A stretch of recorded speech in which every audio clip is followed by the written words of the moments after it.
Ciao a tutti.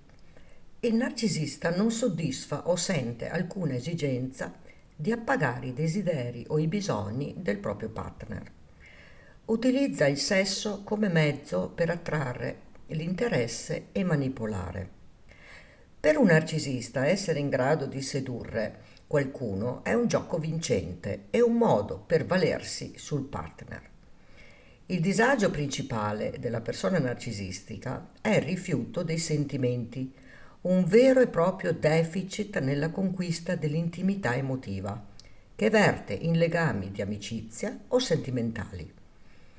I narcisisti non disprezzano l'intimità emotiva, sono ambivalenti, la desiderano e la temono allo stesso tempo. Non hanno la capacità di amare l'altra persona e di conseguenza l'intimità è limitata o persino assente. Ma esistono dei reali campanelli di allarme per capire se il proprio partner è un narcisista a letto. Decide lui quando fare sesso, appassionato e coinvolgente, ma eccessivamente controllato e dominante. Troppo interessato alla performance e alla ricerca di apprezzamento. Smisurata attenzione sull'aspetto fisico rispetto alle emozioni provate. Gratificazione personale di necessità narcisistiche, denigrazione o critica del partner. Contestano duramente quando non si fa quello che desiderano. Poco affettuoso dopo i rapporti sessuali. Infedeltà, aggressività e dipendenza da sesso.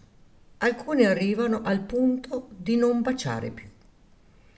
I narcisisti sono prigionieri dei loro modus operandi, sono molto attratti da una sessualità priva di coinvolgimento emotivo, come la masturbazione, la pornografia, e spesso si rivolgono a donne di facili costumi. Le persone narcisistiche non amano gli abbracci, i baci e le coccole. Si deve capire che il narcisismo è una malattia mentale che compromette irreversibilmente la sfera dell'affettività.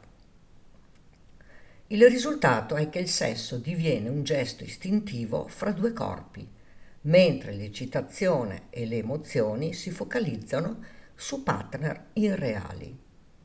Nel mio caso posso affermare che con il mio compagno non ho mai avuto una vita sessuale normale. Anzi, posso affermare che era completamente assente.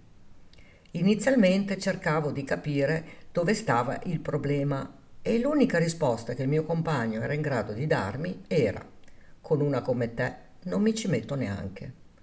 Oppure: quando ti comporterai bene ne riparleremo. Addirittura mi aveva proposto di acquistare un vibratore che poi ci avrebbe pensato lui. Personalmente ero arrivata al punto di sentirmi una donna di strada. Questa è una delle tante umiliazioni subite nel corso degli anni. Tuttavia l'ho sorpreso più di una volta a masturbarsi guardando diversi video pornografici.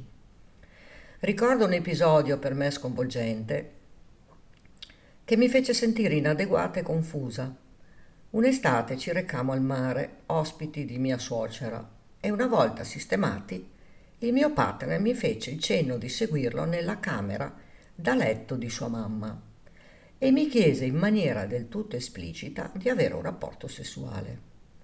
Faccio presente che erano anni che non avevamo intimità. Alla sua richiesta mi rifiutai con determinazione e la circostanza mi turbò parecchio. Ebbi la sensazione schifata che lui si eccitasse nel letto di sua madre. Tale percezione mi perseguita ancora oggi. Con un narcisista non sarà mai possibile parlare delle proprie esigenze o desideri, poiché non verranno considerati. Per una personalità narcisistica l'intimità è sempre e solo sesso, non amore. Tanto è vero che non essendo in grado di amare l'altra persona, l'intimità è scarsa o persino assente. Se vi accorgete che il vostro partner ha questi comportamenti, iniziate a prendere le distanze a livello emotivo. Non sarà facile, ma come ce l'ho fatta io, può farlo ognuno di voi. Dentro di voi c'è tanta forza, tiratela fuori. Credete in voi stessi. Ma perché la maggior parte dei narcisisti tradiscono? Per noia, non provano emozioni, per passatempo, per la necessità innata di mentire, per fartelo sapere e farti vivere completamente nella confusione emotiva. Il narcisista è misogino, prova una repulsione patologica nei confronti delle donne, ha diverse relazioni contemporaneamente, ti sta tradendo quando accusa te di tradirlo e questo si chiama meccanismo di proiezione. Il narcisista desidera che tu lo sappia. Gaslighting, tu sei pazza, induce la vittima ad autocolpevolizzarsi. E la vittima dice, forse sono io. Il narcisista non è una persona leale e ha bisogno di un'assoluta attenzione. Il narcisista è costantemente infedele, non ha regole e inibizioni morali, non puoi fidarti, tradisce emotivamente e fisicamente. Un rapporto va tutelato, ma le personalità narcisistiche non sono in grado di dare e mantenere stabile un rapporto. Sono spesso e volentieri online, sono iscritti ai siti di incontri, sono eccessivamente imprevedibili. Per i narcisisti sei una pura illusione. Nel loro mondo non sei reale. Dove passano loro c'è devastazione. Non sanno cosa vogliono. Vogliono tutto. Sono sempre alla ricerca di nutrimento emotivo. Non sono mai soddisfatti di nulla.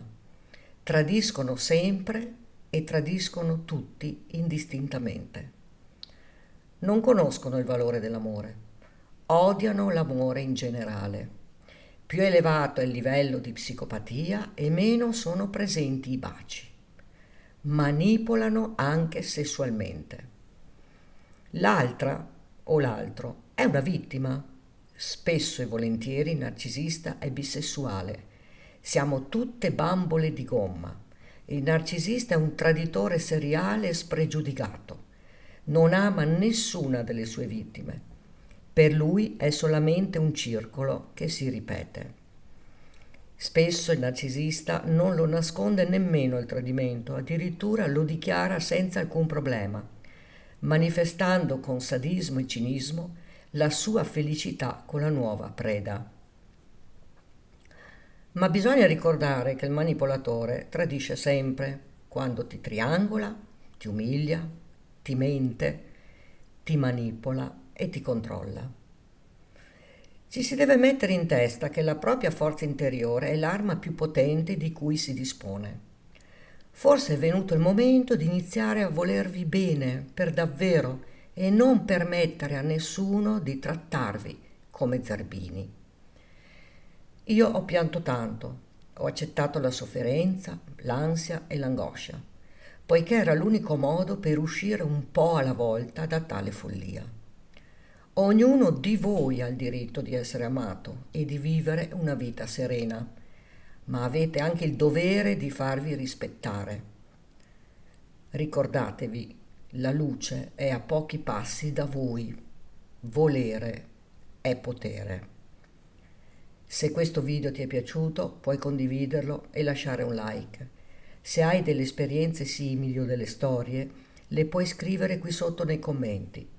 Se vuoi continuare a seguirmi, iscriviti al mio canale e attiva la campanella, così potrai ricevere la notifica dei nuovi video.